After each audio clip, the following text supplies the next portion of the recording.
Hello friends, आप देख रहे हैं आपका चैनल शेयर बाजार विद आयुष। और इस वीडियो में बात करेंगे आईआरएम एनर्जी के फर्स्ट डे सब्सक्रिप्शन के बारे में। आज पहला दिन था और पहला दिन कैसा रहा, कितना दोस्तों ये इशू सब्सक्राइब हो पाया है, करंट जीएमपी कितनी चल रही है, इसमें पैसा कितना आ रहा है, ये सब दोस्तों हम इस वीडियो में जानने वाले हैं। और डेफिनेटली ये भी समझेंगे कि कैसा आईपीओ है ये, मतलब पैसा बन भी पाएगा, नहीं भी बन पाएगा। इन सब क्वेश्चंस का आंसर आपको इस वीडियो में मिल जाएगा, तो वीडियो को दोस्तों पूरा जरूर देखिएगा एंड तक, ताकि आपको सारे जो आपके डाउट्स है वो क्लियर हो सके। तो चलिए बिना किसी देरी की वीडियो को आगे बढ़ाते हैं। उससे पहले एक छोटा सा काम करना है आपको, बस चैनल को अभी तक अगर आपने सब्सक्राइब नहीं किया है तो आप सब्सक्राइब जरूर कर लें। सो फ्रेंड्स, आईआरएम एनर्जी का अब फर्स्ट डे तो कंप्लीट हो चुका है और अब इस आईपीओ के 2 दिन और बाकी है। कौन कौन से वो 2 दिन है? 19 और 20 अक्टूबर, ये 2 दिन और बाकी, जब आप इस इशू के अंदर पैसा बेसिकली अप्लाई कर सकते हैं। फ्रेंड्स, कंपनी ने प्राइस बैंड को 480 से 505 का रखा है, लेकिन याद रखिएगा क्योंकि कंपनी ने अपने एंकर इन्वेस्टर्स को भी 505 रुपये पे ही शेयर्स दिए हैं, तो एक बात खास तौर पर ध्यान रखिएगा, कोई भी 480, 485, 490, 495, 500, 504 इस तरह के प्राइस पे अप्लाई ना करें। अगर आपको अप्लाई करना है तो या तो कट ऑफ प्राइस पे अप्लाई करिए या तो 505 रुपीज़ की प्राइस पे अप्लाई करिए। ये खास तौर पर बात आपको ध्यान में रखनी है। कुल मिला के दोस्तों आपको 29 शेयर्स मिलेंगे एक लॉट के अंदर। इस इशू का साइज दोस्तों 545 करोड़ है, 545.40 करोड़ है, और ये पूरा का पूरा फ्रेश इशू होने वाला है। इस इशू के अंदर कोई भी आपको ऑफर फॉर सेल देखने को नहीं मिलेगा। ये सारा का सारा पैसा कंपनी यूटिलाइज करेगी। इस आईपीओ में दोस्तों कंपनी ने अपने एम्प्लॉयज़ के लिए 48 रुपीज़ पर शेयर का डिस्काउंट रखा है। तो अगर आप आईआरएम एनर्जी में काम करते हैं तो आपके लिए 48 रुपये पर शेयर का कंपनी ने डिस्काउंट रखा है। आप वो डिस्काउंट चाहे तो अवेल कर सकते हैं। और इसकी लिस्टिंग कहाँ पर होगी? दोनों एक्सचेंजेस पर होगी, क्योंकि एक मेन बोर्ड आईपीओ है बीएसई और एनएसई पर। अब दोस्तों बात करते हैं कि कितना कितना शेयर्स बेसिकली ऑफर किया गया है हर एक कैटेगरी को। तो दोस्तों यहाँ पर एंकर इन्वेस्टर्स को 29.40% ऑलरेडी दे दिया गया है, यानी 100% में से ऑलमोस्ट 29.40% तो आप पहले ही माइनस कर लीजिए, बिकॉज ये 160.35 करोड़ एंकर इन्वेस्टर्स को ऑलरेडी जा चुका है।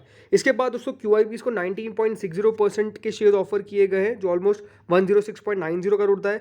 एनआईआईएस को 80.17 करोड़ के शेयर ऑफर किए गए, जो करीबन 14.70% होता है।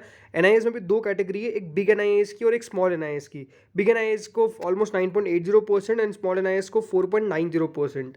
जो रिटेल कैटेगरी है वो ऑलमोस्ट दोस्तों 34.30 टाइम सब्सक्राइब होती हुई देखने को मिली है, यानी कितना 187.07 करोड़, 34.30%। और एम्प्लॉय की जो कैटेगरी है इसमें 2% पोर्शन उनको भी दिया गया है, जिसमें से कुल मिलाकर कितना है 10.91 करोड़। तो इस तरीके से 545.40 करोड़ का आप क्लासिफिकेशन समझ सकते हैं कि किया गया है। लेकिन याद रखिएगा जो सबसे बड़ा पोर्शन है वो रिटेल कैटेगरी के पास आता है, ऑलमोस्ट 34.30% का। तो होपफुली तो आपको समझ में आ चुका होगा।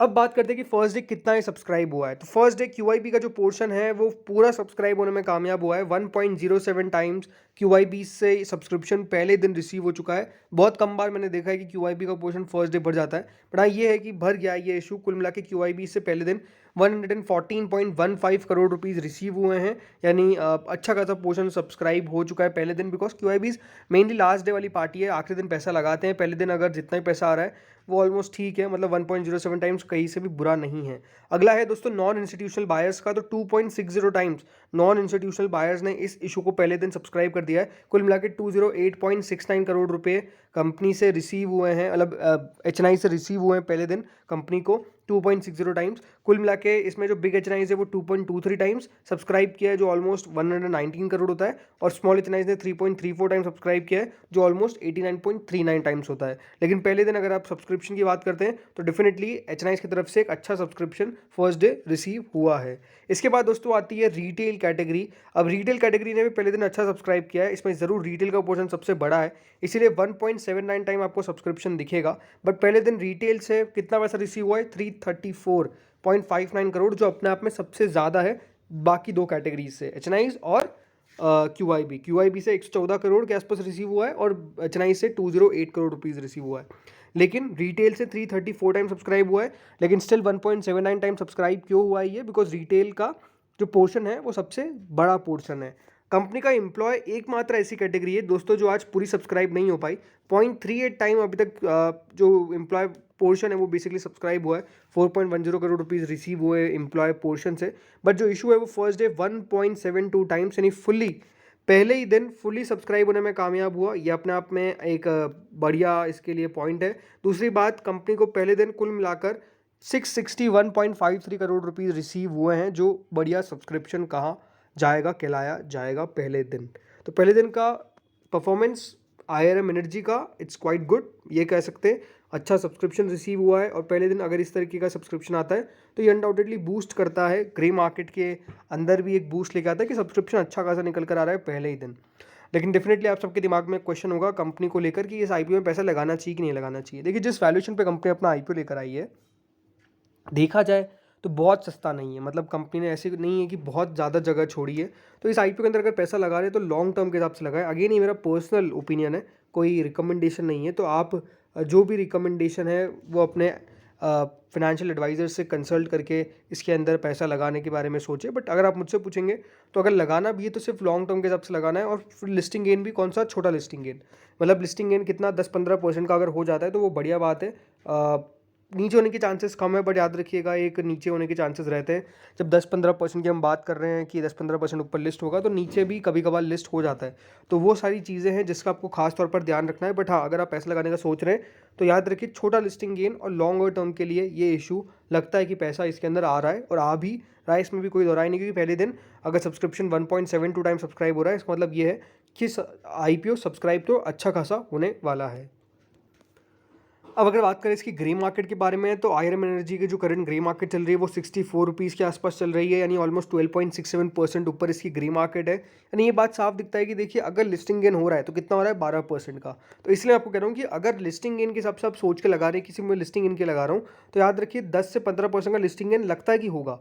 बट नहीं भी हो, उस तरह की भी पॉसिबिलिटी बन सकती है। फॉर एग्जांपल मान लीजिए कि बाजार तेज़ी से नीचे आ गया, क्योंकि अभी बाजार बहुत अच्छा भी नहीं कर रहा है, बहुत बुरा भी नहीं कर रहा है। बट जिस तरीके से देखिए इजराइल और हमास का वॉर चल रहा है और जिस तरीके से अमेरिका के प्रेसिडेंट इजराइल का दौरा कर रहे हैं, ये सारी चीज़ें दोस्तों काफ़ी नेगेटिव दिखती है। दूसरी बात, जिस तरीके से दोस्तों कल अटैक हुआ है एक हॉस्पिटल में गाज़ा के अंदर, ये भी अपने आप में देखिए सारे वर्ल्ड पॉलिटिक्स के अंदर एक अलग सा उसने बात छेड़ दी है। बिकॉज अनडाउटेडली आम सिविलियंस की वहाँ पर मौत हुई है, जो अपने आप में काफ़ी ज़्यादा दर्दनाक है।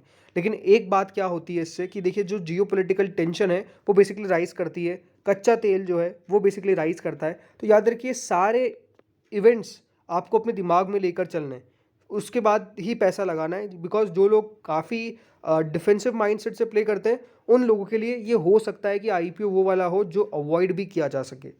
लेकिन अगर आप रिस्की इन्वेस्टर हैं, आप रिस्क लेना चाहते हैं, अगर पैसा थोड़ा बहुत चला भी गया, मतलब मैं होल्ड भी कर सकता हूँ, उस तरीके की अगर आप में ताकत है, तो डेफिनेटली ये IPO में पैसा लगाया जा सकता है।